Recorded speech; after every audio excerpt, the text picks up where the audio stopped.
beaucoup. Je ne sais pas si ça va, Merci beaucoup. Merci. D'abord, je tiens à vous dire que je suis très très honorée d'être dans cette honorable université, faculté. Je remercie M. le doyen, je remercie tous les professeurs qui sont là. L'assistance, bien sûr, qui a fait le déplacement. Merci à toi, Fatem Zahra, et merci donc de m'avoir fait cet honneur de partager avec vous un petit peu ce travail que je mène un petit peu depuis peut-être, j'arrive plus à compter, 25 ans peut-être. Et donc j'espère pouvoir vous transmettre un petit peu. En fait, moi je ne parle pas que de travail. C'est pas en fait un travail vraiment dans le sens académique du terme, parce que je suis médecin de profession, donc vous allez me dire, mais qu'est-ce qui vous a ramené à la théologie? Et donc c'est une passion finalement, c'est la passion, et je vais le dire directement et au début, parce qu'il est très important de dire à partir de quelle position on est en train de parler, à partir de quelle posture. Et ma posture à moi, c'est celle d'un amour profond de ce référentiel musulman qui est le nôtre. Et donc à partir de cet amour-là, de cette passion-là, ce que l'on dit, ce que l'on fait au nom de l'islam me touche. Et c'est ça qui a été ma première inspiration, ma première motivation pour voilà, faire des recherches et aller voir moi-même, parce que j'ai eu une éducation assez rudimentaire par rapport à la religion, et pour voir exactement ce que dit l'islam. Pas uniquement par rapport aux femmes. Bien, par rapport aux femmes, c'est venu après, parce que je suis une femme, et donc j'ai senti qu'il y avait cette accusation qu'on a, c'est-à-dire à partir donc d'un certain Occident, ou du monde non musulman, où quand aujourd'hui, d'ailleurs, et ça dure depuis des décennies, pour ne pas dire un peu plus d'un siècle, quelles sont les accusations qui sont portées sur l'islam? C'est donc la radicalité, l'extrémisme, le terrorisme et la question des femmes. Donc la question des femmes, je l'appelle le maillon faible de l'islam. C'est par là qu'on rentre. Et donc on a beau défendre, il faut savoir que le problème, il est en nous aussi.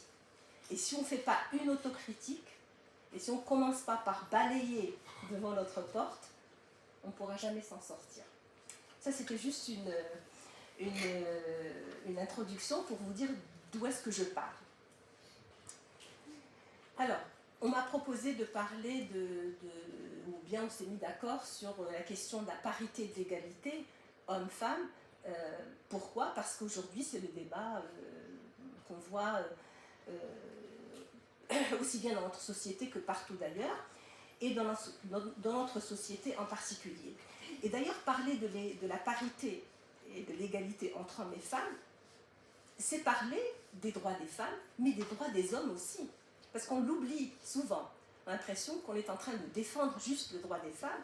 Or, c'est une question de droits humains. Et donc, quand on parle de droits humains, ce sont les droits des femmes et les droits des hommes. Mais le problème, c'est que cette question est souvent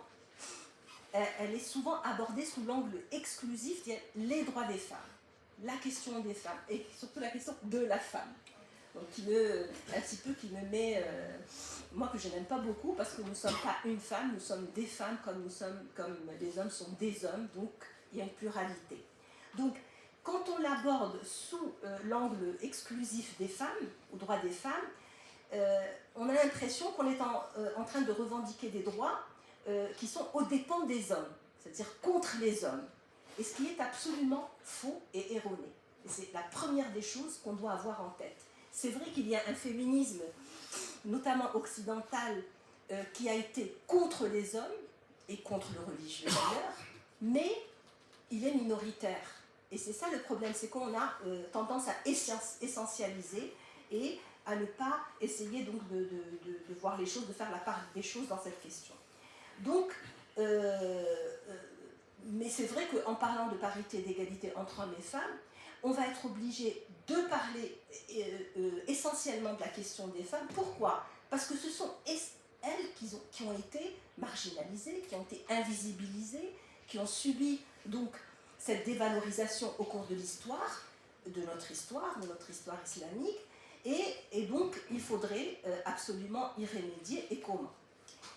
Cette question est assez sensible chez nous, au Maroc, parce que j'ai l'impression qu'il y a une imbrication de plusieurs facteurs. Bien sûr, les femmes sont dévalorisées, sont discriminées, pas uniquement au niveau religieux, mais il y a plusieurs facteurs en fait qui s'imbriquent, et pour moi il y a une trame de fond qui reste le religieux. Mais l'imbrication, elle est identitaire, historique, économique, politique, et puis il y a le religieux qui vient nourrir ce que j'appellerais l'imaginaire, notre imaginaire. Donc ce sujet, il est central.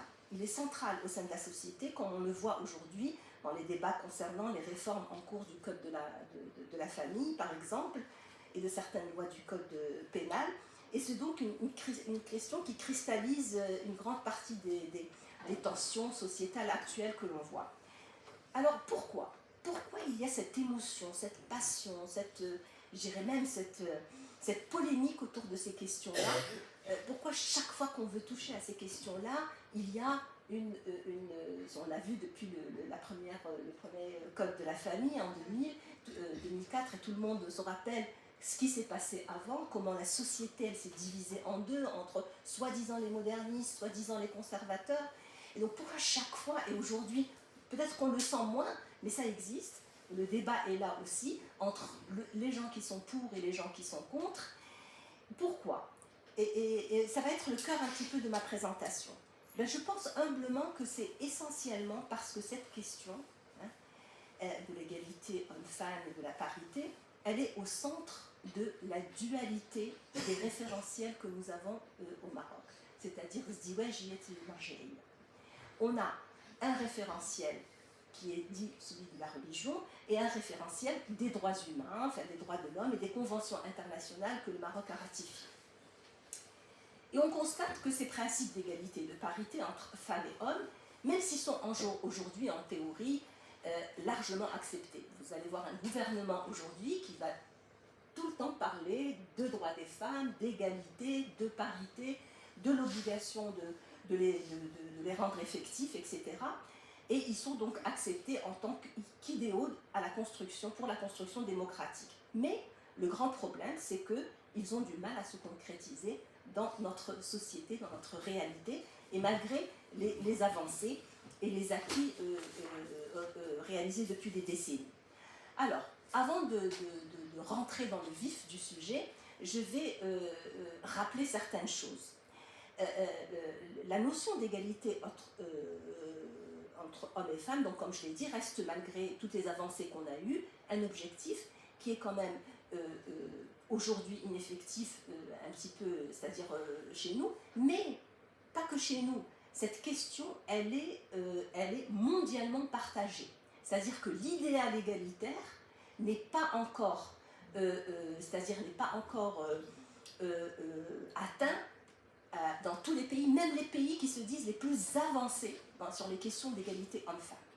Donc ça, il faut le savoir, même dans les pays les plus développés, même dans les pays scandinaves, il y a des problèmes sur la mise en pratique de cette égalité homme-femme, bien sûr à des degrés variables. Mais il faudrait reconnaître quand même que ces questions-là, ou cet objectif, est encore plus difficile à réaliser, à concrétiser au sein des sociétés comme la nôtre, où se maintient cette dualité que je vous ai dit des référentiels culturels et ce qu'on appelle le particulier et l'universel. On y reviendra après. Il faut rappeler aussi que cette égalité en droit dont je vais parler, c'est une égalité en droit entre les hommes et les femmes. Elle est dans le respect des différences biologiques innées, c'est-à-dire dans cette fitra ou sunnatillah. Donc c'est une égalité en droit et non pas cette théorie qui me dérange un petit peu aujourd'hui et qui est en train de dériver à le non-genre, par exemple. tellement, on est parti d'une égalité des droits dans les années 70, 60, et on est arrivé aujourd'hui à une question donc de transgenre, de toutes ces questions-là qui sont pour moi des dérives de la théorie du genre. Et donc, l'égalité qu'on demande ici, qui est à partir donc de notre contexte, c'est une égalité uniquement en droit et non pas une similitude ou une question donc c'est-à-dire d'indifférence ou de neutralité du genre. Alors, un chiffre pour vous montrer comment le Maroc est encore à la traîne par rapport à ces questions.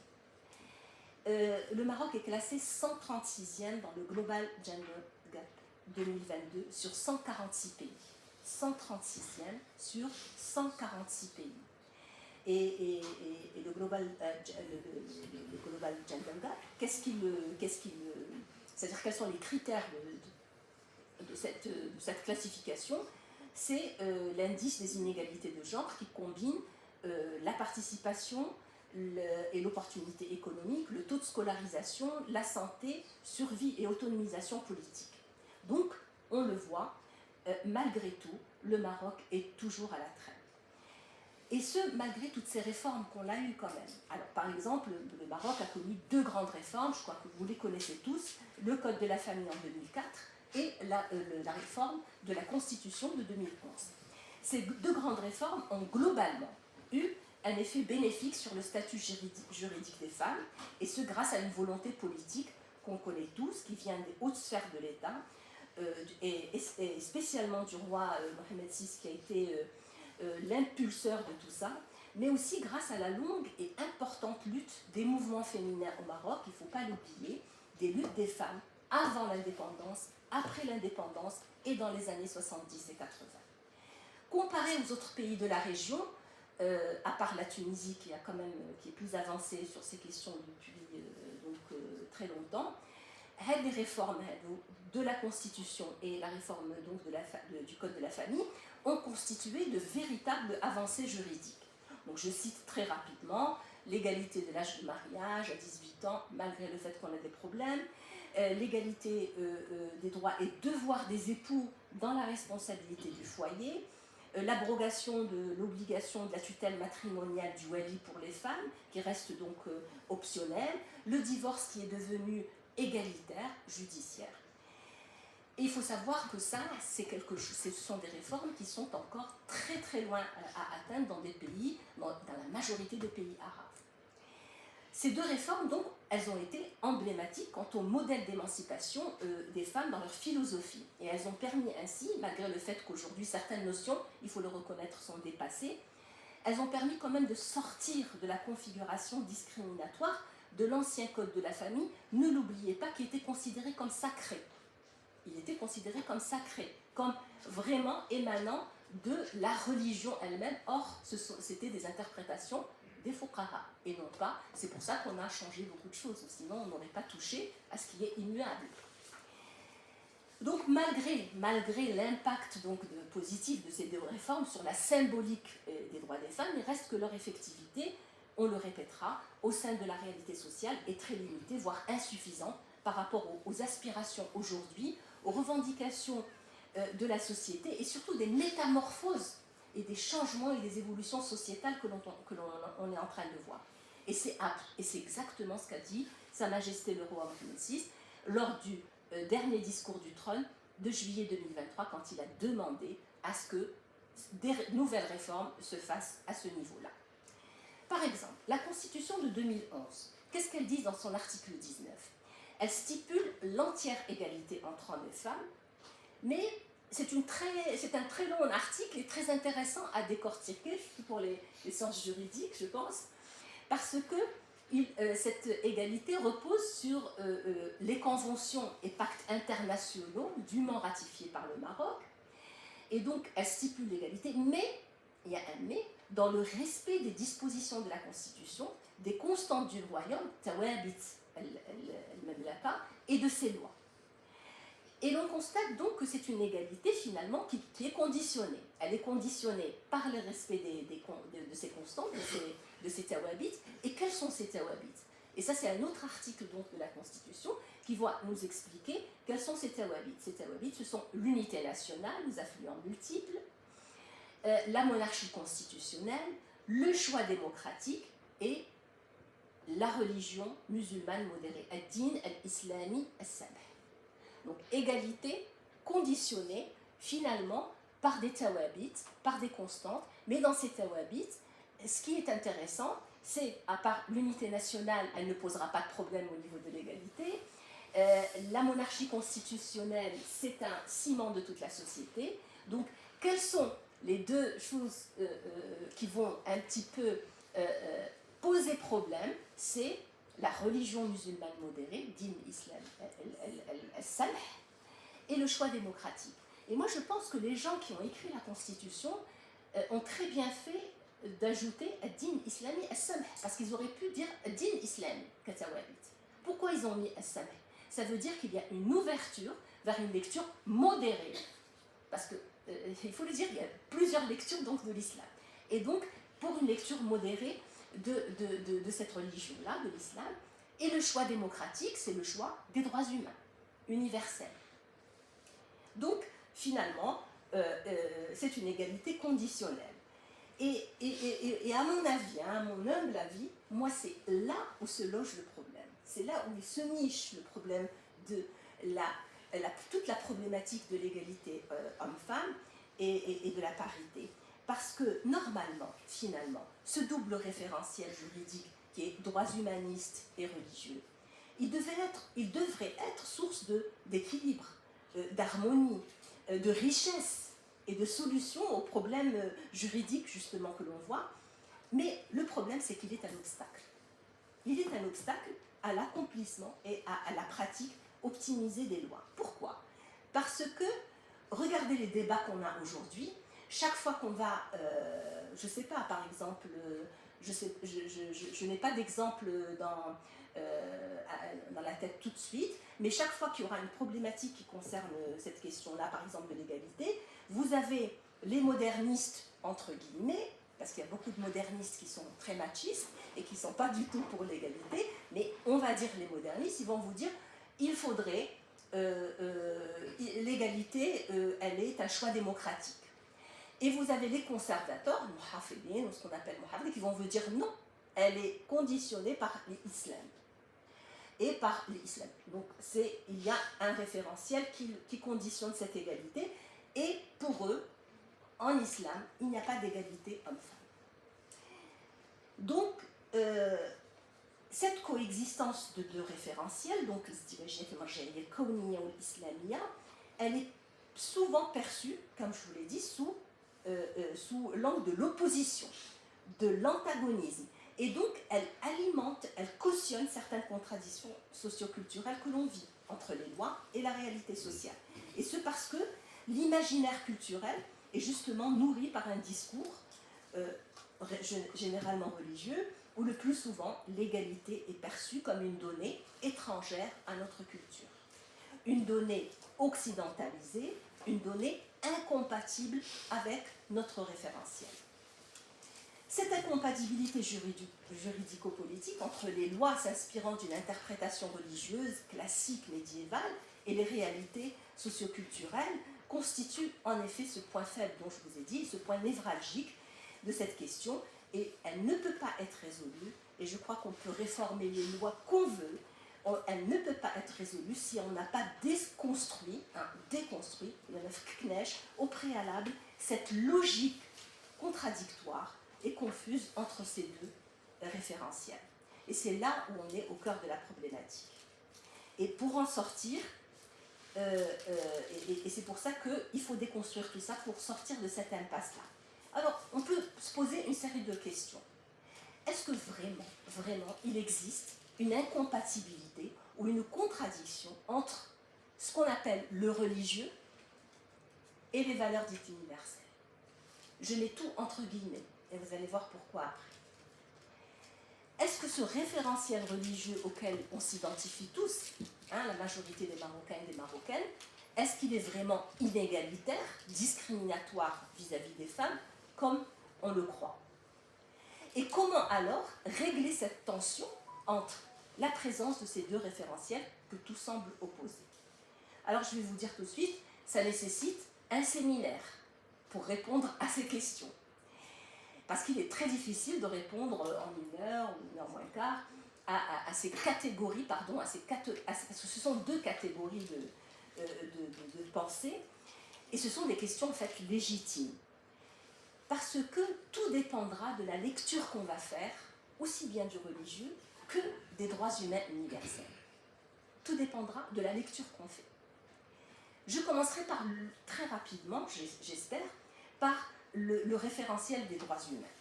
En fait, on pense trop souvent, je vais essayer de réduire parce que la question est très complexe en fait.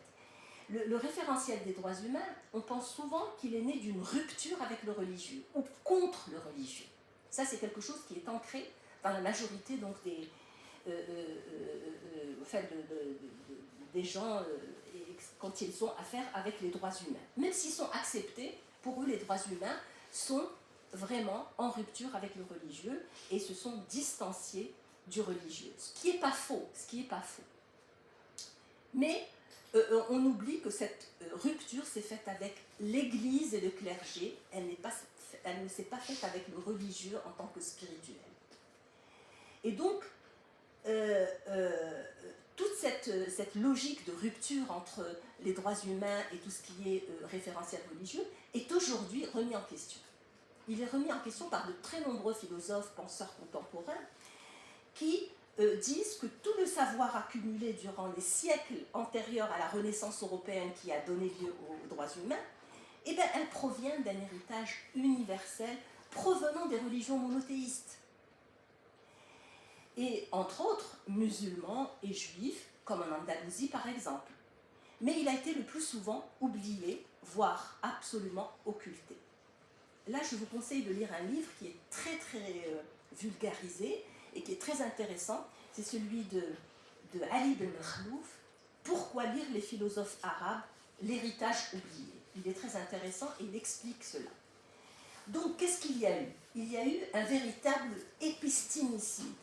Épistémicide, qu'est-ce que veut dire l'épistémicide? L'épistémicide, c'est le fait de détruire ou de passer sous silence un savoir ancien tout en y puisant des apports conséquents. C'est aussi le pouvoir de subalterner, de subordonner les pratiques et connaissances des peuples du sud global périphérique. Donc, cet épistémicide qui a été fait, c'est-à-dire on a oublié tout l'apport des autres civilisations, eh ben, il est aujourd'hui vivement critiqué par ce qu'on appelle une approche décoloniale. Alors, je ne rentrerai pas dans l'approche décoloniale, mais si vous avez des questions, on pourrait en parler. Donc, mais là, il faut que vous me compreniez aussi, il ne s'agit pas de renier l'apport incontournable quand même de l'Occident aux droits humains, mais de critiquer le refus de cet Occident de réinscrire toutes les autres traditions culturelles, asiatiques, latino-américaines, africaines et bien sûr arabo-musulmanes, à ce patrimoine, aux épistémologies, c'est-à-dire au savoir de ce patrimoine humain commun.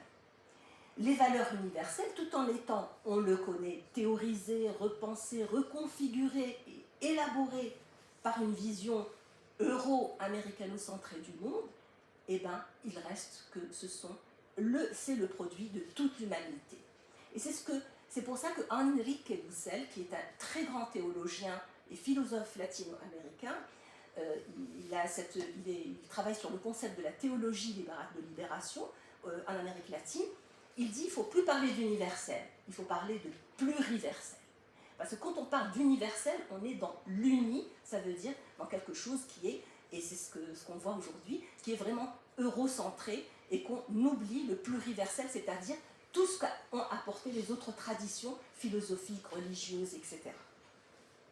Donc, les valeurs, comme la liberté, la dignité, les droits, l'égalité, le respect de l'autre, elles ont toujours été présentes dans toutes les autres civilisations, sous une forme ou une autre. Ce qui est donc à critiquer, ce n'est pas le fondement humaniste de cet universel et de ces valeurs, mais leur instrumentalisation géopolitique et culturelle par l'Occident. C'est ça qu'on doit critiquer. pas les droits humains dans leur essence. On n'oubliera pas, et ça beaucoup de penseurs le disent aujourd'hui contemporains, le monde moderne est né à Cordoue, l'Andalous, Cordoba, sous la plume de qui? De Ibn Rushd, au XIe siècle, 4 siècles avant Descartes, qui est le père de la modernité. Donc, Ibn Rushd, il est pour le monde philosophique ce lien essentiel entre la pensée grecque antique et la pensée moderne, un pont entre le Moyen-Âge et la Renaissance. Et ça, c'est grâce finalement à Ibn Rushd que ce monde moderne est né, mais qu'on oublie, même chez nous, dans nos universités. Qui c'est qui enseigne Ibn Rushd? Peut-être que je ne sais pas, peut-être qu'il y a des universités où on enseigne Ibn Rushd. Mais en tout cas, à ma connaissance, je ne pense pas. Voilà pour le référentiel des droits humains. Pour le référentiel religieux, il faudrait aussi préciser que quand on parle de religieux, on a tout dit, presque rien dit. Parce que de quelle religion et de quel religieux, on parle. Et de prime abord, je dirais que ce n'est pas la religion dans sa dimension justement éthico-spirituelle qui pose problème, mais l'instrumentalisation politique, traditionnaliste de ce religieux qui depuis des siècles maintient son pouvoir théologico-juridique sur cette question. Et donc, il faut un petit peu déconstruire aussi de quel référentiel religieux on est en train de parler. Parce que quand on dit « finitar ad-din islami », on doit savoir de quel référentiel on est en train de parler, de quel islam. Est-ce que c'est l'islam historique, institutionnel, juridique, soufi, traditionnaliste, populaire, rationaliste, philosophique, comme on a vu de Ibn Rushd, l'islam politique, qui depuis une vingtaine d'années s'est installé dans le monde arabe ou plus. L'islam est traversé par tout cela finalement. Ce sont différents courants qui constituent la tradition musulmane depuis les premiers siècles jusqu'à aujourd'hui. Distinguer aussi entre deux dimensions qui sont importantes dans toutes les religions et en islam aussi. Entre la dimension spirituelle, qui est celle de la foi, la aqidah, des convictions, de l'intériorité, et qui est nourrie par la croyance en la révélation de l'islam dans le texte fondateur et le Coran et la tradition du prophète sallallahu alayhi wa sallam. Et puis la dimension institutionnelle. Même si en islam on dit qu'il n'y a pas de clergé, il y a eu malheureusement, au cours de l'histoire, je ne sais pas si c'est malheureusement ou pas, parce qu'on a toujours besoin d'une institution, il y a eu une hiérarchie théologico-politique qui s'est instituée, et qui a commencé vers le 8e, donc 9e siècle, et qui a commencé donc, ce qu'on appelle la codification des sciences islamiques sous les différentes dynasties. Et c'est cet islam historique impérial, malgré sa diversité, a imposé un certain cadre normatif religieux. Donc, est-ce qu'on parle de sharia, est-ce qu'on parle de hadith, est-ce qu'on parle de traduction du prophète, d'exégèse, de fiqh, de droit musulman? Et là, je voudrais donc juste rappeler qu'on connaît très bien que la première source, c'est le Coran, la deuxième, c'est la tradition du prophète avec le hadith et le sahih. Et cette confusion qu'on a entre la sharia, par exemple, étymologiquement, et le fiqh. Hein, il y a certains gens qui, sur une interprétation, vont dire « hada shara ». Or, « hadak » c'est le fiqh, c'est une interprétation du religieux et ce n'est pas sharia. Et sharia, étymologiquement, veut dire la voie. Hein, c'est le chemin qui va à la source. Et, mais le problème, c'est que le concept il va être réduit à travers l'histoire de la civilisation à la seule dimension légaliste, juridique d'Il Ahkam. Et donc, alors que c'est plutôt une voie privilégiant l'aspect éthique sur l'aspect normatif. D'ailleurs, dans le Coran, il n'y a pas plus de 3%. Tout le reste, ce sont des versets qui sont sur l'éthique, sur l'histoire des prophètes, sur la morale, etc. Le fiqh. Qu'est-ce que veut dire le fiqh aussi? C'est très important parce qu'il y a cette confusion dans l'imaginaire musulman et dans nos sociétés qui fait que nous avons une approche très réductrice de la religion. Le fiqh, c'est littéralement la compréhension, tafaqaha, ça veut dire, il essaie de comprendre, yatafaqah, et c'est l'istinbat al-ahkam à partir du Coran, extraire donc des lois et des normes à partir du Coran. Et c'est le processus par lequel les fuqaha, juristes, tentent d'établir, selon les époques et leurs contextes respectifs, des règles juridiques concrètes à partir de deux sources principales qui sont le Coran et la tradition du prophète.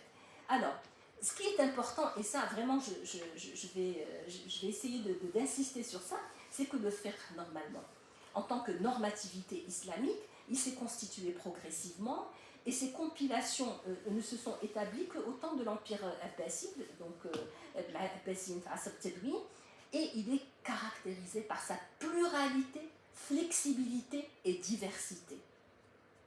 Donc, ça veut dire quoi? Ça veut dire que c'est pour ça qu'on a d'ailleurs un ba'ad al-madahib sunna, donc l'école, le courant sunnite. On a plusieurs écoles juridiques qui sont les 4. Pourquoi? Parce qu'il y avait des divergences entre eux.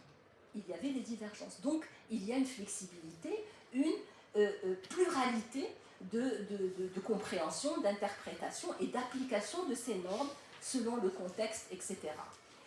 Donc, il est pluriel, le fiqh, et socialement, il est historiquement, il est humainement construit. Et c'est ça la différence avec Sharia et avec Al-Qur'an, qui sont une révélation qui est immuable. Le fiqh, il n'est pas tabit, et ça c'est connu. Qu'est-ce qu'on va constater? Qu'à partir du 16e jusqu'au 19e siècle, avec la khitat et la décadence de la civilisation musulmane, et le début de la colonisation, c'est le choc avec la rencontre avec la modernité. Le fiqh a été réduit finalement à quoi? Un système juridique strictement codifié que l'on a nommé le droit musulman. Je sais où est le droit musulman? Est-ce que le qanoun islamique? On n'a pas ça dans les sciences islamiques, c'est-à-dire les concepts donc, islamiques. Ça, c'est un concept de la colonisation. Le fiqh, qui était avant une déontologie plus qu'un système juridique, a été codifié et par là sacralisé en droit musulman, et c'est devenu une loi divine. Et c'est par la colonisation que ça s'est réalisé. Ce qui était complètement et totalement, je vais dire, contraire à l'esprit du fiqh, qui est un esprit libre, contextuel, pluriel, comme je vous l'ai dit. Et donc, finalement, on se retrouve vers la fin du dans le début du XXe siècle, avec la colonisation, avec un droit musulman pensé par le système colonial et qui est un droit hybride. Il n'est ni un fiqh classique de la tradition musulmane, ni il est rattaché au droit occidental. C'est devenu un assortiment de différentes interprétations d'écoles juridiques islamiques, généralement malikites chez nous, de droits issus de l'urf, des coutumes, des lois issues du droit napoléonien. Et combien de lois sont encore au Maroc et sont puisées et produits du code napoléonien ou du code civil français. Tout cela dans un cadre juridique qui est devenu le fiqh, qui a perdu donc sa flexibilité, qui est devenu le droit musulman. Il y a un très très bon livre, un excellent livre Dupré, Baudouin et de Busquens-Léon, d'ailleurs qui travaillent au centre Jacques Berck, et qui ont fait un petit livre qui s'appelle « De l'invention du droit musulman à la pratique juridique contemporaine ». Comment on a inventé un nouveau droit musulman par la colonisation. Donc, et tout ça, qu'est-ce qu'il explique? Il explique que comment toutes les tentatives de réforme dans les pays musulmans se sont heurtées à cette supposée sacralité du droit dit musulman. D'autant plus qu'aujourd'hui, l'essentiel de ce droit musulman est restreint à la question des relations familiales, mariage, divorce, et c'est-à-dire au code de la famille. Et donc, c'est une citadelle de résistance et qu'on a perçue comme étant sacrée, alors que ce sont des lois humainement construites et pire, institutionnalisées par le système colonial. Alors, comment faire pour sortir de ce dilemme finalement? C'est pour ça que je vous dis que les lois c'est très important d'avoir des lois, de les réformer, mais quand on n'a pas déconstruit, qu'on n'a pas compris toutes les sources à partir desquelles on a eu d'où viennent ces référentiels, on ne peut pas aller très loin. Donc, il s'agit de tracer une troisième voie. Et c'est quoi cette troisième voie? C'est entre la vision conservatrice et celle dite moderniste, il faut qu'on ait une voie qui concilie les principes éthiques de l'islam avec les principes des droits universels ou pluriversels et qui dépasserait cette incompatibilité entre ces deux référentiels. Et c'est pour ça que l'on propose, et je dis l'on propose parce que je fais partie d'un groupe donc un petit peu international d'hommes et de femmes penseurs, théologiens, etc., qui sont dans le monde occidental et dans le monde arabo-musulman, et qui sont en train aujourd'hui d'essayer de faire une approche éthico-spirituelle, yani muqaraba, akhlaqiya, rouhaniya, de ce texte-là, de ce référentiel-là, et qui démontre la présence d'un cadre éthique d'égalité et de justice qui est ancré dans le message spirituel, mais qui est resté marginalisé par la lecture traditionnaliste. Alors, quelles sont les alternatives proposées par les nouvelles lectures réformistes? Donc, cette dynamique dont je vous ai parlé, elle existe depuis les années 1990, et elle est en train de faire, mais elle est minoritaire, il faut le dire. Le courant majoritaire, c'est le courant du discours traditionnaliste juridique qu'on connaît tous. Ce courant, il est minoritaire, il est en train de faire un travail extrêmement important sur la déconstruction de la majorité des interprétations religieuses qui dépendaient de leur contexte, tout en proposant une nouvelle approche des textes essentiellement éthiques, juste, très différente de la lecture légaliste et traditionnaliste dominante aujourd'hui. Et donc, qu'est-ce qu'elle démontre, cette lecture, à travers l'accès, parce qu'il y a eu un accès quand même, ces gens-là ont eu un accès académique aux sources textuelles, aux savoirs religieux, aux outils argumentaires théologiques, et ont montré que ce qui est en cause, en fait, ce sont les interprétations humaines et les paradigmes établis depuis les premiers siècles de l'islam qui se sont accumulés, et dans les mentalités aussi, qui ont développé, sur cette question des femmes, justement, ils ont développé une posture absolument défavorable à la présence des femmes dans l'espace sociopolitique et théologique. Alors cette nouvelle approche, elle a mis en évidence la centralité et l'importance de la dynamique éthique libératrice du Coran, au sein du référentiel musulman. Et la synthèse de ce travail révèle que les textes scripturaires restent ouverts à une interprétation justement éthique juste et égalitaire, et à l'opposé de ce qu'on nous propose jusqu'à aujourd'hui. Alors il s'agit d'une nouvelle lecture qui va adopter une double perspective, c'est-à-dire à la fois fondée sur l'approche spirituelle de la foi, al-iman ou l'akhlaq, et sur une démarche académique rationnelle, rigoureuse, l'aqlaniya, en rapport avec le texte sacré et sa tradition interprétative. Et donc, au sein de cette dynamique, je peux vous dire qu'il y a une majorité de femmes. Une majorité de femmes, et cette présence des femmes est importante. Pourquoi? Parce qu'elles ont vu qu'elles ont été, durant la civilisation islamique, assez marginalisées des centres de savoir. Et donc, il est légitime que pour nous, femmes musulmanes, aujourd'hui, de participer au processus d'élaboration du sens et du savoir religieux qui sont jusqu'à présent le domaine exclusif des hommes. Et qui c'est qui a dit que ce sont des domaines exclusifs aux hommes? Personne. En effet, on pourrait se demander pourquoi aujourd'hui, par exemple, il n'y a aucun tafsir officiel, je dis, comme tafsir Tabari, tafsir Ibn Kathir, etc., d'une femme.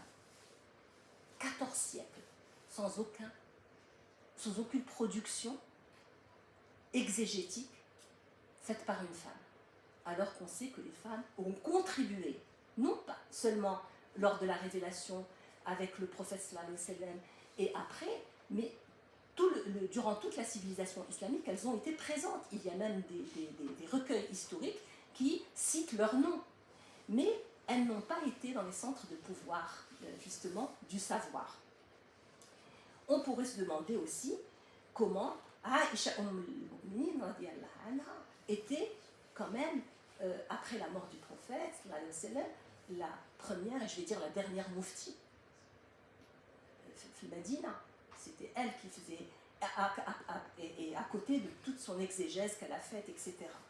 Donc, on est passé à côté des grandes érudites qui existaient et dans tous les domaines. Le fiqh, le hadith, le soufisme, mais aucune de leurs productions n'a été retenue par l'orthodoxie officielle. Je cite souvent l'encyclopédie faite par un Indo-Pakistanais qui est à Oxford et qui est aujourd'hui arrivé à répertorier 20 000 femmes. Il a commencé par 200, 400, 8 000 et maintenant il y a 20 000 femmes au cours de l'histoire de la civilisation musulmane qui ont participé dans tous les domaines religieux et du savoir religieux.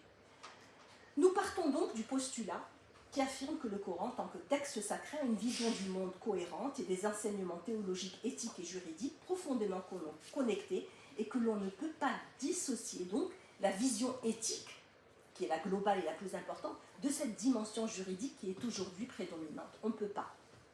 Et donc, il s'agit de mettre en évidence un cadre éthique,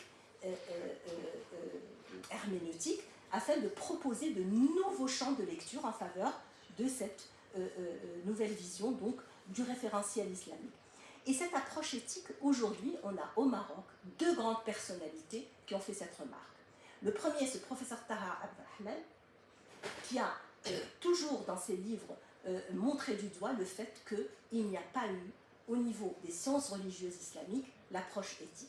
On n'a pas dans les sciences islamiques une science qui s'appelle la science de l'éthique, à part celle de la morale, de Moaïda, dans le soufisme, etc. Mais une science vraiment, une approche éthique de l'interprétation du Coran et de la Sunna, elle n'existe pas. Le deuxième, c'est Abd el-Jabri, qui lui aussi avait critiqué le fait qu'il n'y avait pas donc d'approche éthique et qu'il n'y avait pas une science donc, de l'éthique par rapport à tout ce qui concerne donc l'approche du religieux.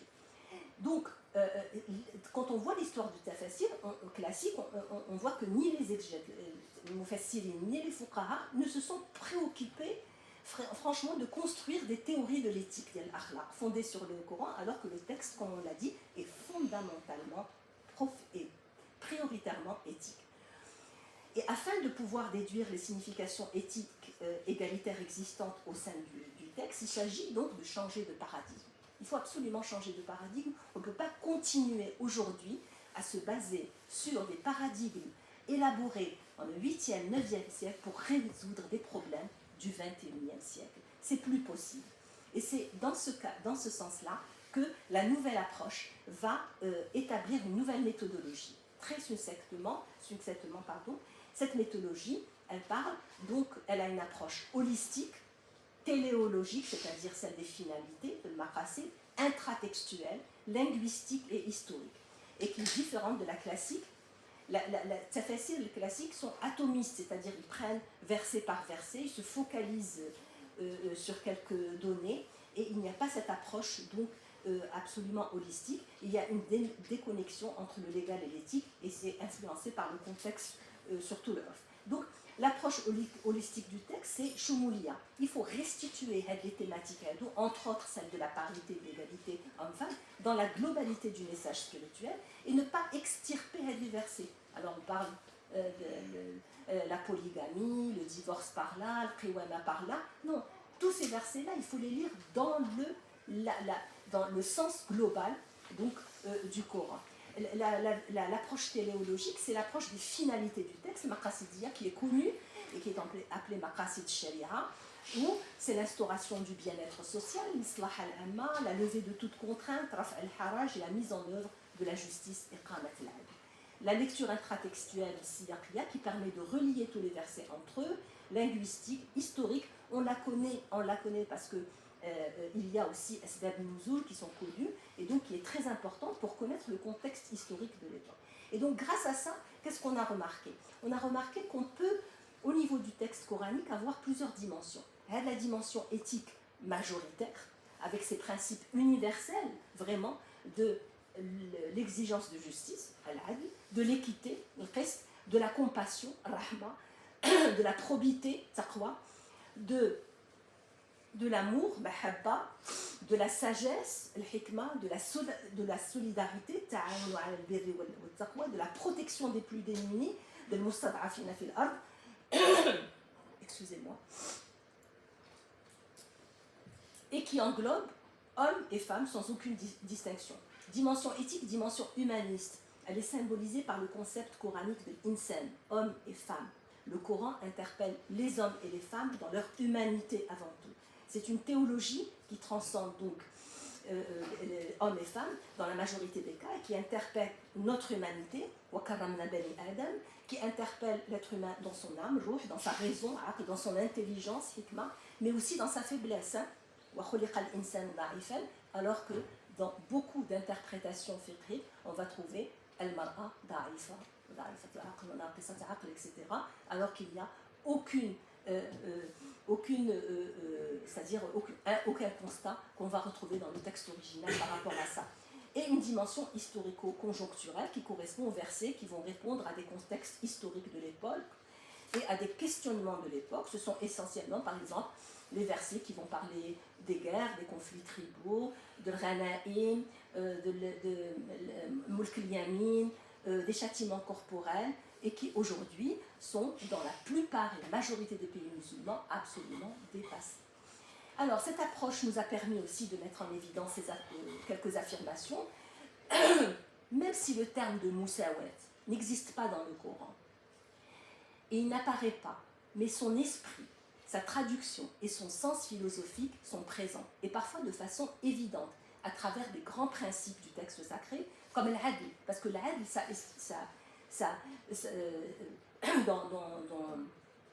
excusez-moi, dans son concept, il y a al-wasatiyya, il y a par exemple, il y a al-mizan, il y a la notion du mizan, la notion de taqwa, donc al-adl wa taqwa. Et tout ça, ce sont des concepts qui peuvent englober et la justice, mais aussi l'égalité. Le cadre éthique global du texte coranique est fondamentalement celui d'une égalité ontologique et spirituelle entre les hommes et les femmes. Et ça, c'est pas moi qui le dis, c'est tous les interprètes, les mufassirin, les fuqaha, même les plus traditionnalistes. Ils vous disent que hommes et femmes sont égaux par rapport à l'akhira, par rapport à leur création, par rapport à plein de choses. Donc, c'est une égalité qui est reconnue. Et ce cadre éthique, il y a l'égalité ontologique et spirituelle, mais il y a aussi cette notion de libération de l'être humain, cette dimension de taharruriya, et qui se trouve dans ce concept de tawhid, la ilaha illallah. Ça veut dire qu'on est libéré de tous les matérialismes et que c'est vraiment la libération. Et donc, au sein du domaine éthique central, on peut énumérer des catégories égalitaires, par exemple, la création humaine. L'homme et la femme sont créés à partir d'une nefs wahida, et qui, contrairement à ce qu'en dit l'exégèse classique, et qui a repris des Israéliyettes et qui a repris de la Bible et le mythe universel de la création subalterne de la première femme à partir de la côte d'Adam, encore moins celui d'un péché originel attribué à une Ève tentatrice qui n'existe pas du tout dans le Coran. Donc, l'égalité est aussi la norme au niveau métaphysique, on l'a dit. L'égalité est manifeste quant aux critères d'évaluation des hommes et des femmes qui se basent non pas sur les différences biologiques, mais sur leurs bonnes actions, al-amal salih, sur leur intégrité morale, taqwa, à travers le produit de leur labeur, iktisab. L'égalité entre hommes et femmes est constitutive de l'alliance mutuelle, à l'échelle de la responsabilité individuelle, mais aussi collective et socio-politique. Tout ça, ça concerne hommes et femmes. Elle est structurelle à l'implication mutuelle des femmes et des hommes dans l'édification, sur terre. Le mariage, le contrat de mariage, il est défini en des termes différents de ceux qu'on va retrouver dans le fiqh. Le mariage dans le Coran est décrit comme un mitaq ghalid, c'est-à-dire un contrat lourd de sens, conditionné par des principes éthiques tels que la bienveillance, le ma'rouf, la concertation, tashawur, le consentement mutuel, taradi, la nécessité de la belle générosité, l'ihsan, la bonté, le fadl entre les deux époux. Il s'agit là de concepts totalement égalitaires, mutuels, bien que ne faisant pas usage du terme de musawa. Il n'en reflète pas moins le sens et le contenu et constitue de ce fait le cadre de référence de la vision philosophique du message spirituel de l'islam et qui devrait être les fondements éthiques qui régissent les relations hommes-femmes. Mais ce cadre éthique n'a pas été pris en compte malheureusement par la lecture traditionnaliste qui va se focaliser sur quelques passages et qui va reproduire l'inégalité, surtout normative. En gros, pour les juristes, pour le fuqaha, l'égalité entre hommes et femmes, elle existe, mais l'égalité juridique, sociale, elle n'existe pas. Donc c'est ça la dichotomie qu'il y a, en gros pour le résumer. Et donc, cela nous pousse à affirmer que les textes, c'est-à-dire cette analyse, que les sources, et donc le Coran et la tradition du prophète, énoncent de ce fait plus une éthique de justice et d'égalité que l'égalité de genre comme elle est formulée aujourd'hui. C'est ça la différence. Aujourd'hui, dans le paradigme des droits humains, on parle d'égalité de genre. Dans le Coran, il y a une éthique de la justice et de l'égalité qui, à mon avis, est beaucoup plus large, beaucoup plus flexible, et beaucoup plus spirituelle et beaucoup plus profonde. Et donc, c'est justement là qu'il faudrait retravailler. Et donc, je pourrais dire avec beaucoup d'espoir et beaucoup de fierté que ça commence à bouger. En 2016, c'est dommage que ce livre est resté vraiment, il n'a pas été médiatisé, il n'a pas été, alors qu'il doit être connu par tout le monde. Cette prise de conscience, elle est même chez les théologiens et dans nos institutions religieuses aujourd'hui. Par exemple, c'est ce que dit un document élaboré en 2016 par le Haut Conseil des Oulémas au Maroc, le Manchourat al-Majlis al-Ilm al-Birribat, et qui s'appelle Sabil al-Ulama, et qui a mis en évidence tout ce que je viens de vous dire à peu près. Et qu'aujourd'hui, nous devons changer de paradigme et que c'est problématique. Il a parlé de liberté de conviction et surtout de la question des femmes au sein des textes. Je terminerai par une conclusion. J'espère que je n'ai pas été trop longue. L'approche donc réformiste nous montre aujourd'hui qu'il s'agit dans notre référentiel d'une justice égalitaire, comme je vous ai dit, et que cette notion, et c'est cette notion qu'il faudrait revaloriser et mettre en évidence afin de dépasser la dualité et l'incompatibilité entre les deux référentiels et surtout au Maroc. Et donc, il faudrait réformer cette approche du religieux selon cette nouvelle approche basée sur l'éthique, la foi et la justice égalitaire. Et le plus important, c'est d'inculquer à travers l'éducation aux générations qui viennent cette notion fondamentale, à savoir que leur référentiel religieux islam est porteur d'une culture égalitaire et juste, et qu'il n'est en aucun cas en contradiction avec ces vraies valeurs universelles des droits égalitaires et de justice humaniste. Donc, il faudrait, la réforme du fait religieux et du système éducatif reste donc très important pour l'ancrage d'une culture égalitaire endogène qui vienne de l'intérieur de notre référentiel, de notre contexte, enracinée dans notre histoire, bien sûr ouverte à la richesse humaine, mais apaisée vis-à-vis de son référentiel, parce que je rencontre beaucoup de musulmans et de musulmanes très culpabilisés, très confus, très perdus par rapport à leur référentiel, et cette mise en phase avec un universel vécu en tant que patrimoine humain commun. Donc, il faut éduquer à cette culture spirituelle, éthique, égalitaire et humaniste et juste, avec ces valeurs de la dignité, de la karama, de l'amour, mahabba, de la beauté, al-jamal, de la compassion, rahma, qui sont les valeurs au cœur de notre référentiel musulman. Je pense humblement, j'espère ne pas me tromper, que c'est de là qu'il faudrait commencer si l'on veut un futur juste et digne. Shukran.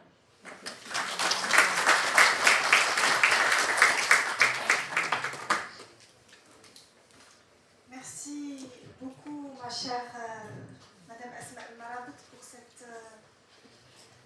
ce bel exposé qui a commencé par une déconstruction pour arriver à une construction d'une nouvelle approche que vous avez appelée celle de la troisième voie.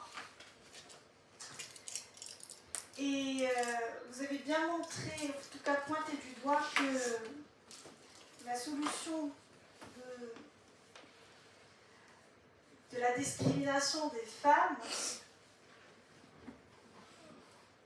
ne réside pas dans la production des corpus juridiques, des textes de loi, mais plutôt dans une relecture du texte religieux. Et là, vous avez rappelé l'article 19 et qui traite effectivement de l'entièreté de l'égalité entre hommes et femmes. Et vous avez mentionné la justesse et de l'emploi du terme ad-din al-islami as-samh. Parce que, comme vous l'avez très bien rappelé, il n'y a pas une seule lecture du religieux. Il y a l'islam spirituel, rationaliste, philosophiques, traditionnalistes, etc. Et tout dépend de l'interprétation qu'on se fait de ce texte juridique. Et en fait, vous avez, dans votre approche de déconstruction, rappelé l'épistémicide, dont les Arabes ont beaucoup souffert. Et là, vous me rappelez l'ouvrage Plaidoyer pour les Arabes, qui est effectivement dans le même sens. Et vous avez proposé en fait une nouvelle approche, une nouvelle lecture du texte religieux qui est basée sur l'éthique et sur des droits pluriversels et non pas universels. Et cette approche éthique, c'est une approche qui nous rassemble et comme vous l'avez précisé, les valeurs universelles reposent en fait sur les textes religieux monothéistes et vous avez cité Ali Makhlouf à ce titre-là. Et dans cette nouvelle approche, la troisième voie que vous proposez, il me semble qu'elle rejoint le paradigme de la complétude d'Ibn al-Arabi, hein, entre l'homme et la femme, cette vision un peu, cette approche un peu transcendantale de la lecture du texte religieux. Et puis à la fin, vous avez rappelé, en tout cas vous avez fait allusion à ce contrat lourd de sens, Mithaq al-Ghalid, qui lie en fait l'homme et la femme dans le cadre du mariage. Et vous avez rappelé aussi que l'égalité existe et elle est admise par les traditionalistes uniquement du côté en tout cas de la spiritualité, mais pas au côté des droits au niveau juridique. Et puis à la fin, vous avez mentionné votre message très fort qu'il faut éduquer nos générations aux valeurs éthiques, aux valeurs universelles. Et cela en est l'apanage des parents, des éducateurs, des enseignants, et qui fera en fait cette éducation aux valeurs éthiques fera élever en fait les consciences et permettrait, comme je l'ai signalé au début, de vivre d'assurer ce mieux vivre ensemble, cette convivence dans la bienveillance et la sérénité. Voilà, je donne la parole à la salle, si vous avez des questions. Alors, micro.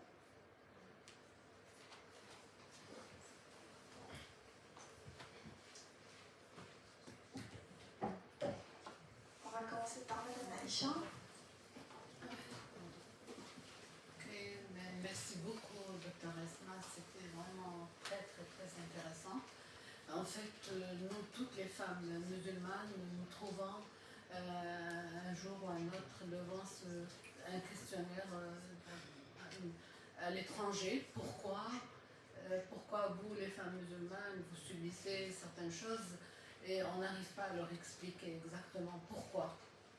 Sachant que le Coran est vraiment, il a plus qu'honoré la femme. Alors aujourd'hui, moi j'ai une petite question, qui n'est pas peut-être la plus importante, mais je sais que vous avez une explication. C'est comment peut-on vraiment commencer à résoudre ce problème sans déjà résoudre le problème de la polygamie? Parce que la parité et l'égalité, quand on parle de polygamie, on n'arrive pas à imaginer une égalité dans tout ça. Donc si vous pouvez, je sais que dans le Coran, il y a des explications, mais j'aimerais bien que vous les disiez vous-même, s'il vous plaît. Et merci beaucoup, c'était très intéressant. On prend une deuxième question, vous répondez à la fin. Oui. Alors, monsieur, et puis madame. Bonjour tout le monde. Je tiens d'abord à remercier le corps professorial, sans oublier le public présent, hommes et femmes. Merci pour les éclaircissements. Mais malgré ça, il y a une petite question que j'aimerais bien poser. C'est pourquoi, là je vais généraliser, à tort ou bien à raison, je ne sais pas, pourquoi nos foyers sont devenus un vrai champ de bataille entre les hommes et les femmes. À la lumière de votre approche éthico-spirituelle, ou bien est-ce qu'on a omis d'autres approches à savoir? Et j'aimerais bien ajouter aussi à la lumière d'une société où il y a une mentalité masculine dominante, sans oublier une société qui ne cesse pas à produire des clichés négatifs sur la femme. Merci.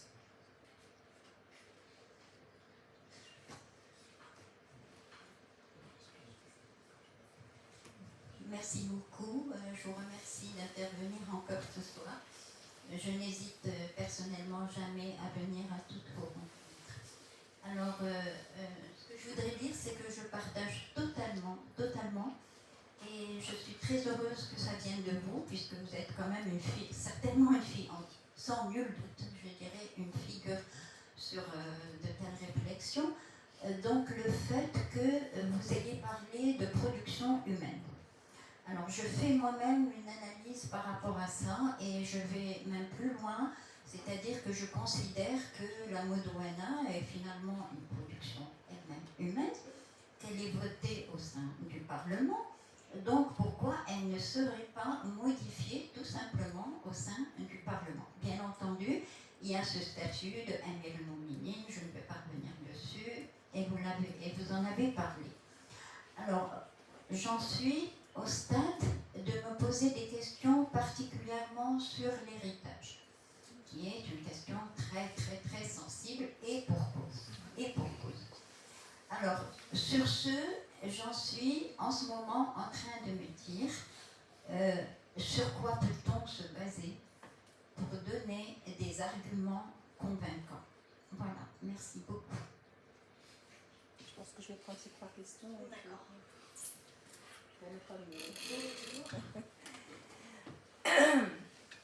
Merci Léla pour votre question.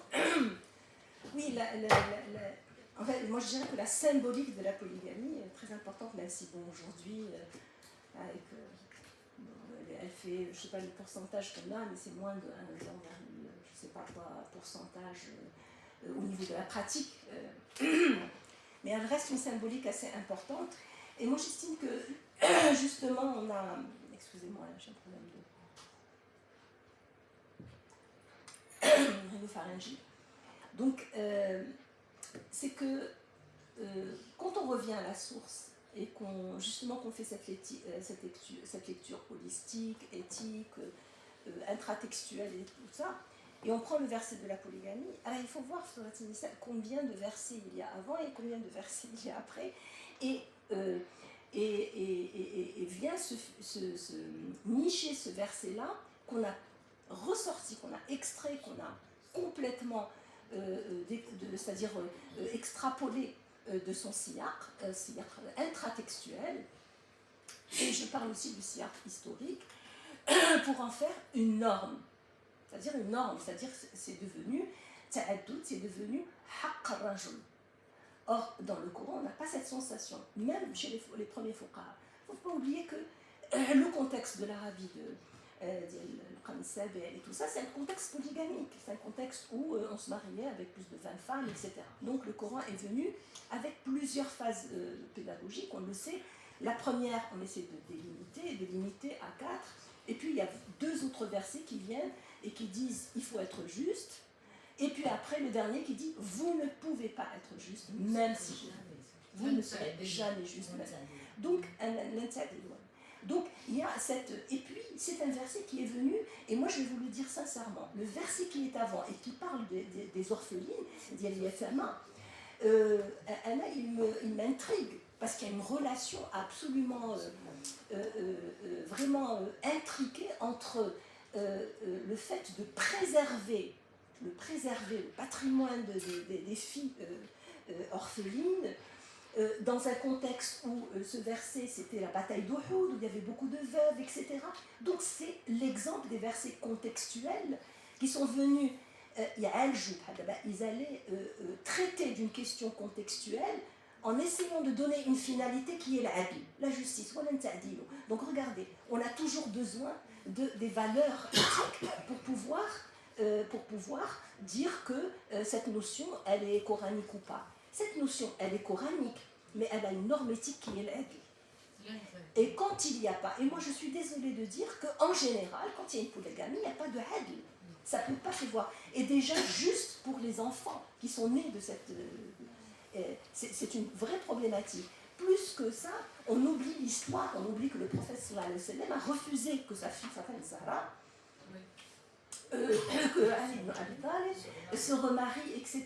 Même si lui, il était polygame, mais lui, c'est une autre histoire. Et ça, c'est vraiment l'orientalisme qui a essayé de complètement dévaloriser cette question du prophète avec cette polygamie et montrer qu'il était polygame et que la polygamie, c'est la question centrale en islam.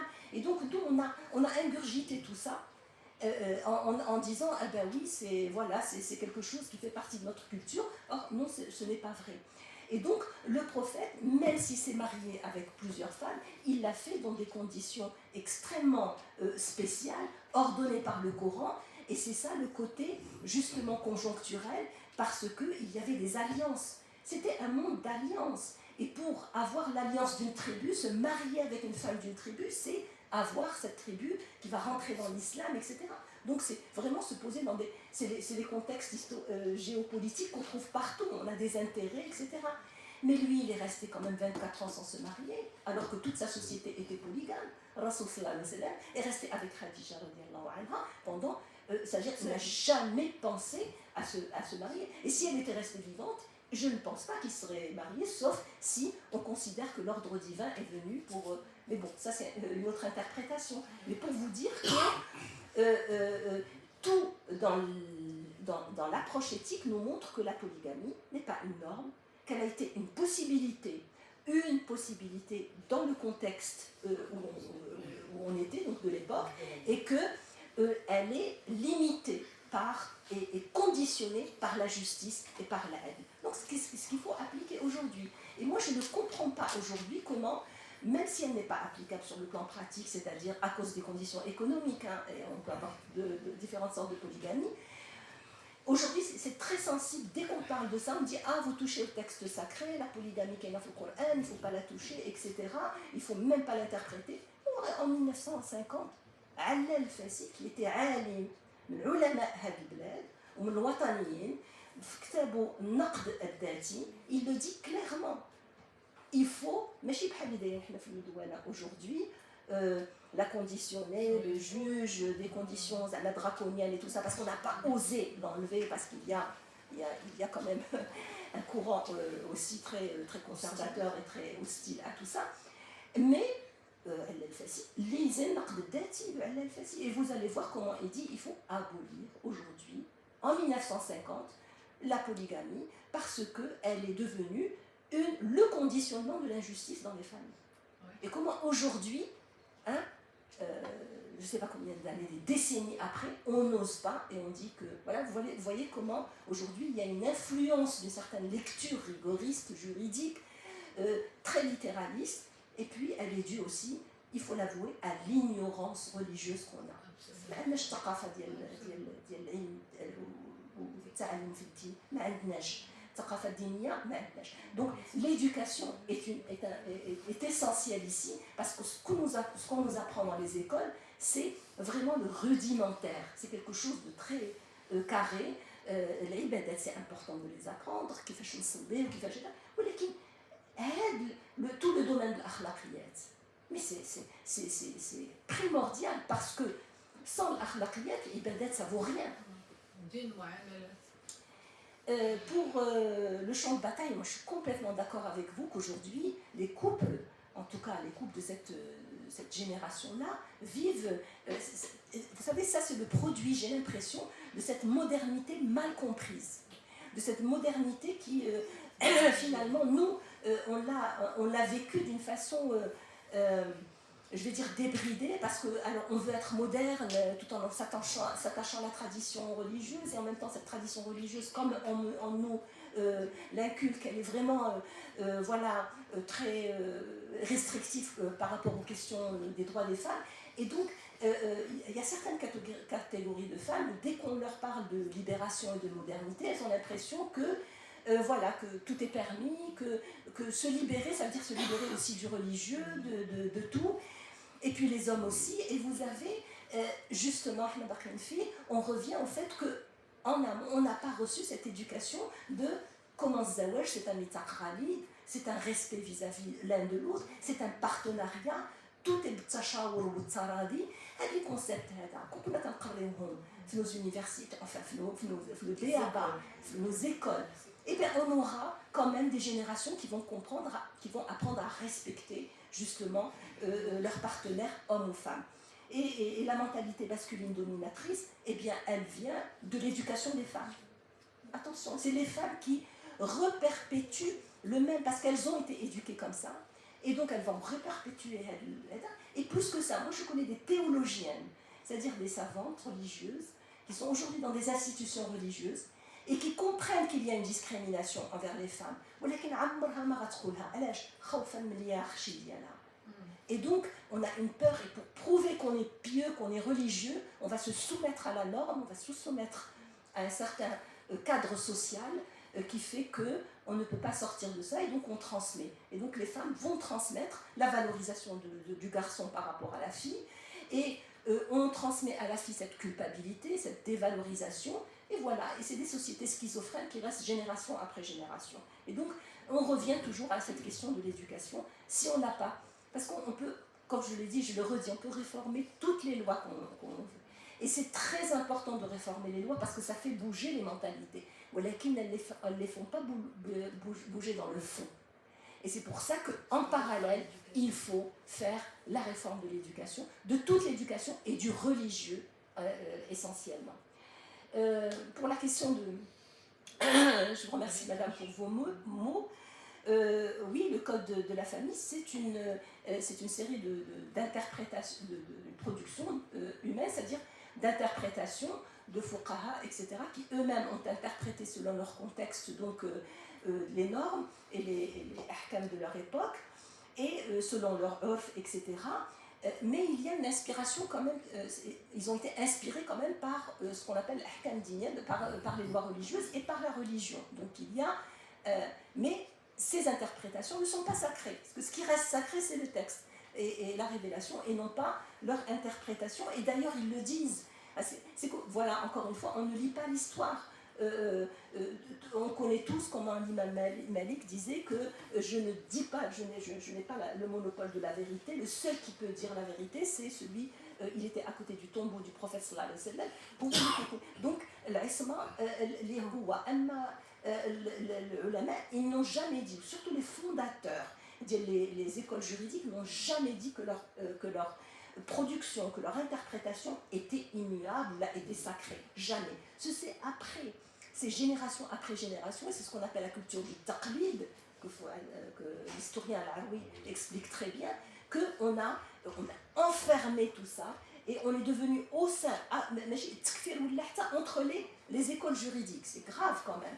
Dès qu'on sort d'une école juridique, on est sorti de l'orthodoxie, etc.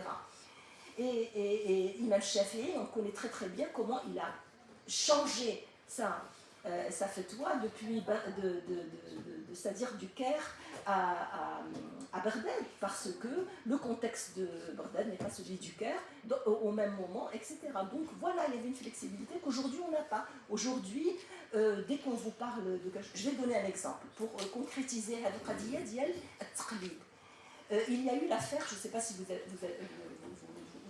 avez entendu parler de cette affaire-là, de la reconnaissance paternelle, filiation paternelle, d'une petite fille, il y a je crois 5 ou 6 ans, d'une maman qui a demandé justice, où le tribunal, je ne sais pas si c'est le tribunal de Kélétra ou de Tanger, le juge l'a conforté, a demandé l'ADN, et il s'est avéré que l'homme, c'était le papa. Et donc elle a gagné, mais en cours de cassation, on lui a cassé donc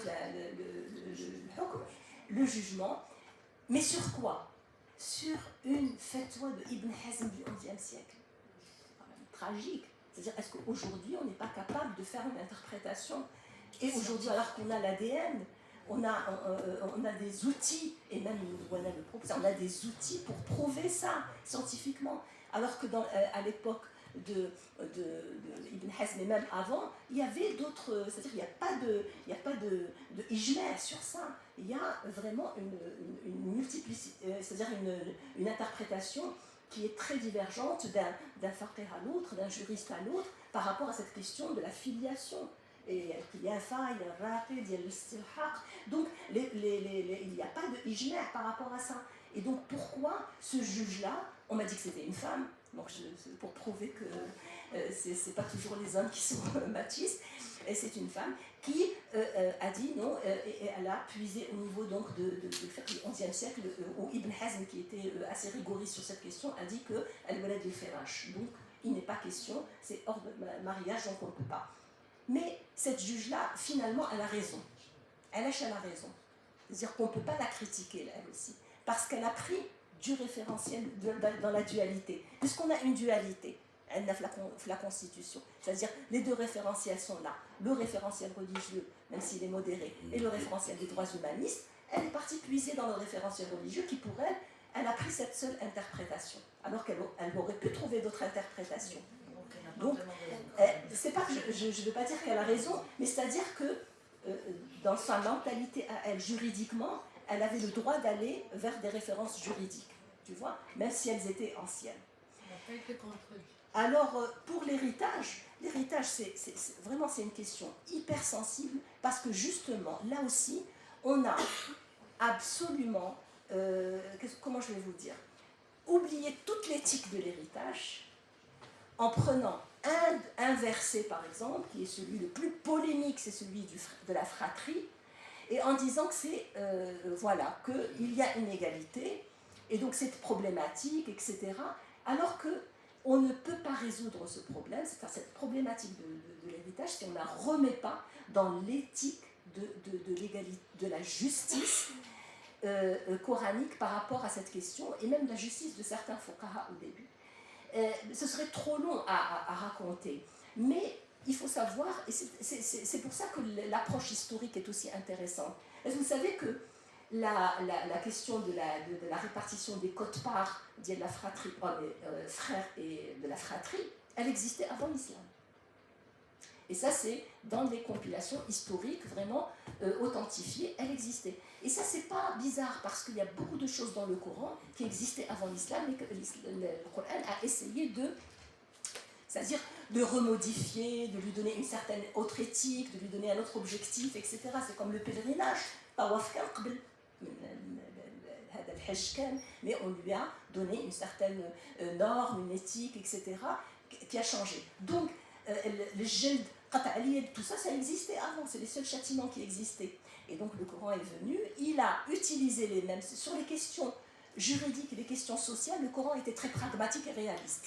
C'est-à-dire qu'il le jugeait par rapport au contexte où on est, en donnant des ouvertures. Et les ouvertures, c'est toujours ces ouvertures éthiques. وتلك حدود الله حدود الله لا تتعدوها. Donc le hudud c'est vraiment c'est des hudud éthiques, akhlaqiyat. Alors revenons à l'héritage. Dans l'héritage, on oublie qu'il y a à peu près 9 à 10 versets sur l'wasiya. Et puis on a 3 versets sur les quotes-parts. 3-4 versets sur les quotes-parts. Et l'wasiya, moi je pose des questions. Moi, c'est-à-dire ici, je ne vais pas vous dire voilà ce qu'il faut faire, ou l'héritage, voilà ce qu'il faut amender, ou voilà les lois qu'on doit apposer. Non, moi je me pose des questions et je vous les pose comme ça et je réfléchis à haute voix. Je me dis, premièrement, les femmes n'héritaient pas avant, d'accord, soi-disant certaines héritaient, et avec cette question de la fratrie.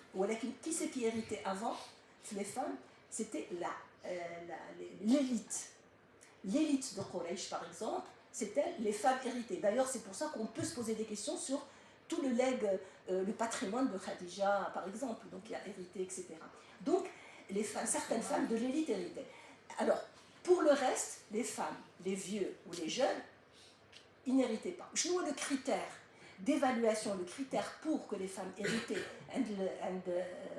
l'islam, c'était Dokouria, mais Machi Dokouria, c'est-à-dire que les vieux, ils n'héritent pas. C'était le fait d'être protecteur de la tribu, de monter à cheval, enfin, tout ce qui concerne les qualités tribales qu'on connaît dans les milieux comme ça, sédentaires, et dans les milieux où la force c'était la force de l'homme, c'est celui qui ramenait le butin, c'est celui qui ramenait l'argent, etc. Donc voilà, les femmes, elles ne devaient pas hériter. Mais la révolution, et c'est ça où aller, c'est ce qu'on appelle qira as-sahmiya, il faut aller selon les finales. Le Coran vient et il fait une rupture par rapport à tout ça, et il dit les femmes doivent hériter, les enfants vont hériter et les vieillards vont hériter. Tout le monde va hériter. Là, c'est une éthique de justice qui est là. Et c'est cette pédagogie de la justice et de l'égalité qu'il faudrait aujourd'hui pratiquer et ne pas rester dans la lecture littérale. Les finalités, donc toute situation elle n'est plus islamique. Moi, à mon avis, peut-être que je me trompe. Et donc, dans cette question de l'héritage, pourquoi avoir abrogé, les fuqaha ont abrogé tous les versets concernant pratiquement le wasiya.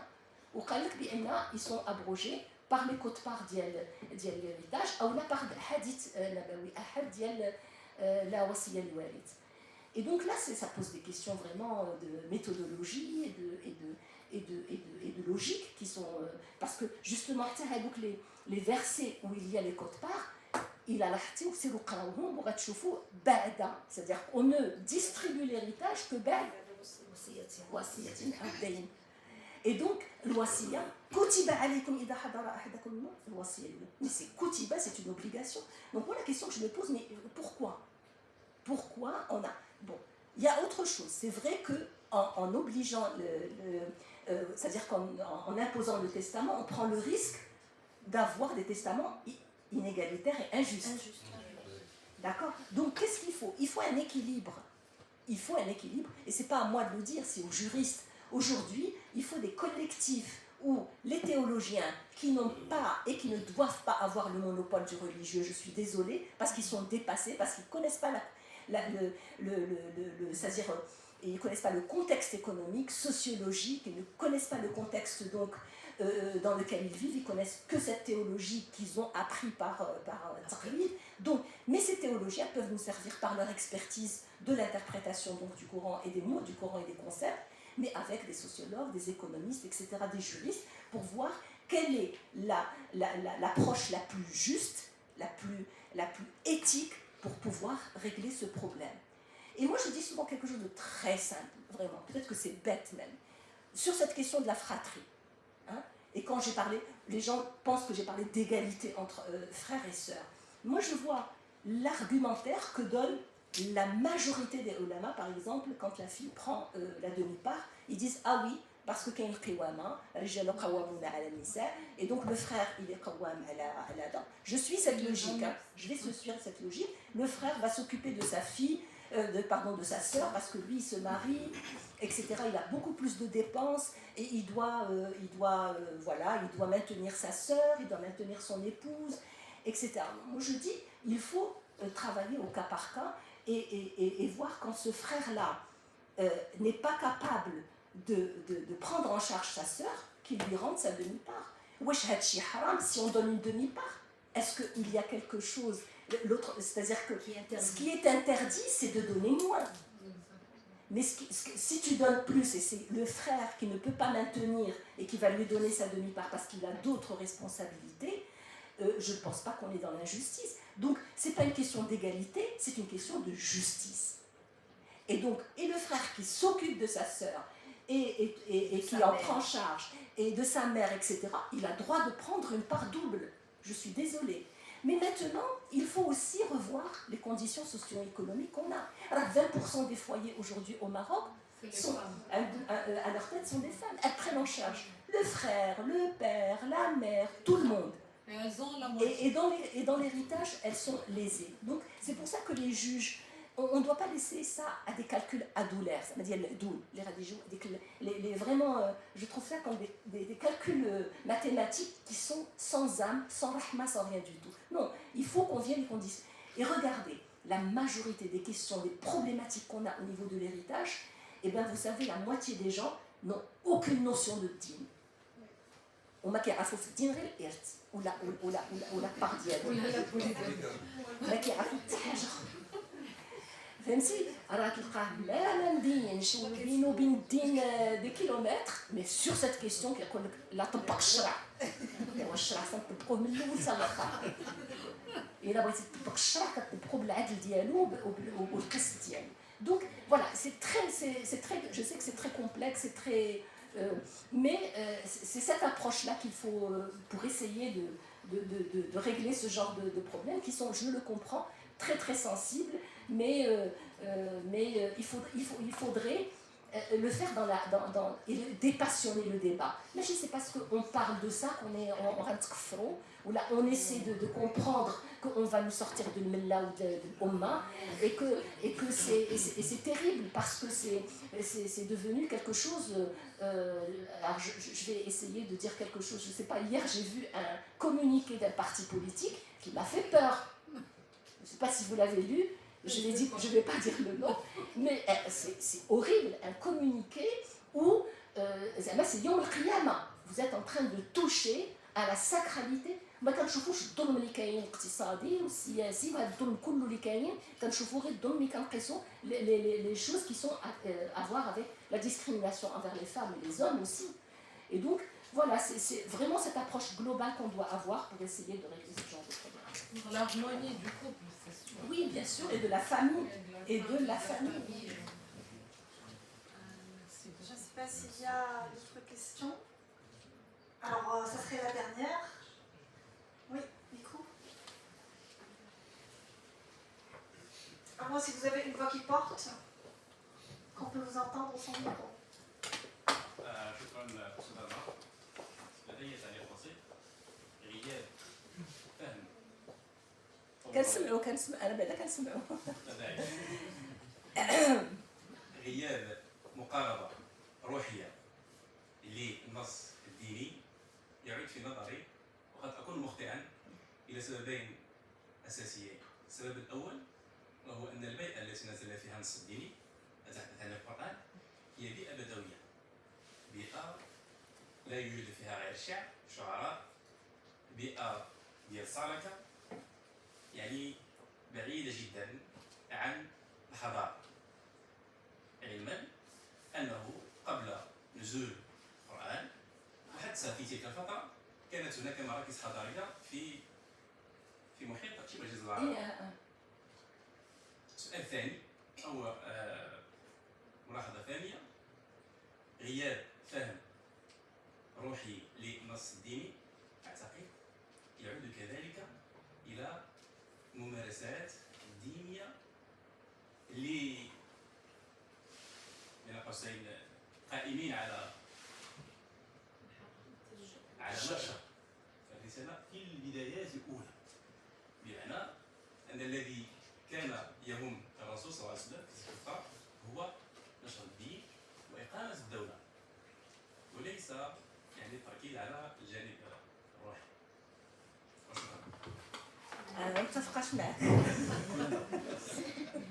تفضل سيدي.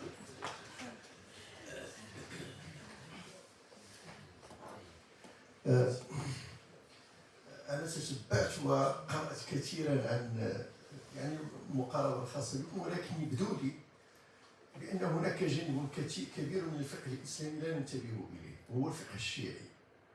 والفقه الشيعي في بعض الأمور التي ترد عند السنيين وجد لها حل في الإرث، في أمور متعددة. ولهذا أنا أقول بأنه الآن عندما نتحدث عن الفقه الإسلامي برمته نحن نتحدث عن الفقه السني عادة، مع العلم أن الكتب الصحيحة اللي عند السنة هي مرفوضة عند الفقه الشيعي. ثم عائشة التي نشد بها نحن كل الأحاديث التي روتها عائشة وأبو بكر وعثمان وعمر وعثمان كلها مرفوضة في الفقه الشيعي. ولهذا أنا في رأيي يبدو لي أنه عندما نتحدث عن الفقه الإسلامي ككل يجب أن نقرأه أيضا من الزاوية الأخرى، لا أن نكتفي بالفقه السني الذي له رأي آخر. شكرا. غنبدا بك السي خليفه، لاباس عليك. عندك الحق، وانا الجانب الشيعي ما كنعرفوش مزيان صراحه، وي سي فري. ولكن اللي عرفت بحال في القضيه ديال الارث في التعصيب لا يوجد عنده التعصيب. التعصيب لان حنا خلقنا مشكل اللي ما بغاوش ان المراه اللي كيكونوا عندها غير البنات كيجيو ولاد العام و سكون ابل سميتو ليغيتاج باغ اغناسيون اغناتيك. وباش تشوفوا هاد ليغيتاج باغ اغناسيون منين جابوه، راه سي ان هيريتاج دو كود رومان.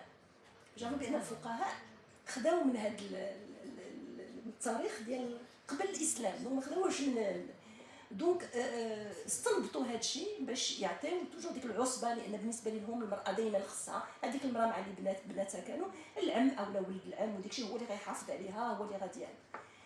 اي دونك اليوم كنشوفوا بان المسائل تحولات وتبدلات. واش كاين شي عائله اليوم اللي كنشوفوا فيها ولد العم غادي يجي يسول على ديك الاب، ولا غادي ياخذ به، ولا غادي ملي غادي يموت غادي يجي ياخذ بلا ديك البنات. انا هذه بالنسبه لي كنشوف بانها هي يعني زعما سي اون ديسكريميناسيون، تمييز يعني وظلم شديد لديك المراه وديك البنات ديالها. والمشكل هو ان شكون اللي كيقاسي من هذا الشيء؟ هي الطبقه الكادحه والفقيره والمتوسطه، لان النخبه ديالنا قضات غرضها، كتمشي كتكتب اللي بغات وبسند.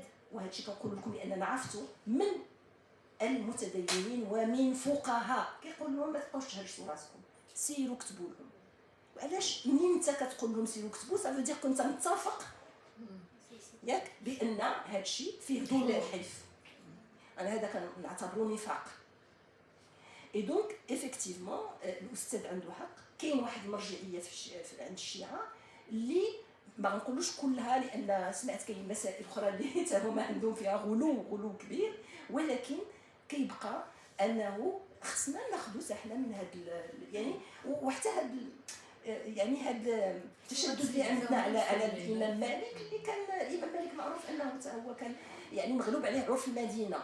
ف يعني خصنا نخرجوا من ناخذوا منهم. انا ما كنقولش بان ديك القضيه، كاين الناس اللي كيقولوا يفو فيغ طابلو غازا سوغ هذا الشيء كله، ونبداو واحد يعني واحد ليفالواسيون جديده وداك الشيء. نو جو بونس با، لان هذا كيبقى ان باتريموان ريش وباقي محتاجينه، وباقي فيه شي مسائل اللي غتفيدنا، ولكن لو باراديغم خصو يتبدل. الاستاذ قلتي لي على مكارم الاخلاق، لان الرسول صلى الله عليه وسلم كان اون جينيرال، اللي فهمت من السؤال ديالك، كان يعني ما عطاش بحال كتقول ما تعطاتش اهميه لهذا الجانب، لانه كان يعني مشغول بالحروب ومشغول بليزاليونس تريبال وبهذا. انا ما كنظنش، لان هو براسو يعني كان قدوه للاخلاق، وهذا الشيء كنعرفوه في السيره ديالو. ثانيا راه هو عنده واحد الحديث انا اللي كيعجبني بزاف، هو انني بعثت لكي اتمم مكارم الاخلاق. هذا الحديث غير بوحده الا خديناه شوفوا بانه راه الرسول صلى الله عليه وسلم كان لا يعني لا باز ديالو في المعاملات ديالو حتى في ديك الحروب ولا في هذيك اللي اضطر بها، لان راه ما كاينش شي رسول او نبي اللي جا او لا شي ما نديرهمش في نفس هذا او لا شي ريفورماتور يعني شي اصلاحي اللي جا بواحد الفكره ثوريه وما تلزمش عليه انه يحارب انه لان دائما تغيير الافكار تغيير البيئه راه صعيب، ما يمكنلكش تغيروا غير بالكلام ولا غير خاصك يعني تغيروا بالافعال وسي، ولكن انا كنظن بان افعاله كلها حتى في الحروب وحتى في المعاملات ديالو هذا كانت اخلاقيه على خلق عظيم. والقران كيقولها له انك على خلق عظيم. دونك وعائشه رضي الله عنها كتقول له يعني لو ديكري بانه كان قرانا مشيعا.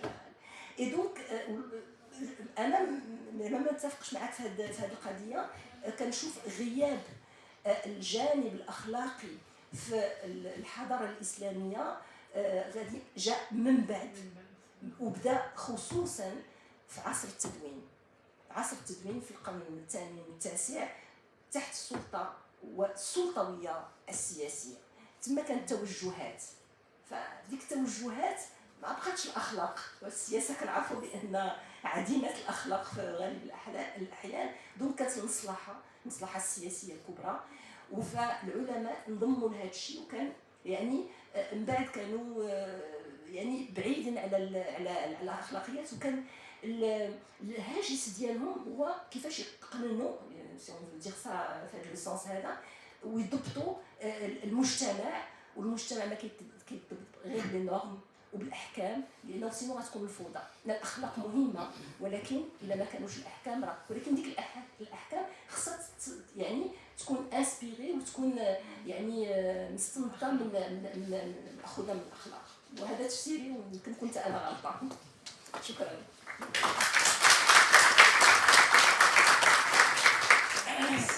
Merci beaucoup à l'assistance et à cette interaction, cette belle interaction. Et je réitère encore une fois mes sincères remerciements à notre chère conférencière, Madame Asma Marabout, pour cette très très belle exposé, très riche, qui nous a fait bitumer dans le champ spirituel et le champ à la fois juridique et religieux. Et je vous donne un rendez-vous pour le mois prochain pour une nouvelle conférence, Inch'Allah. Très bonne soirée.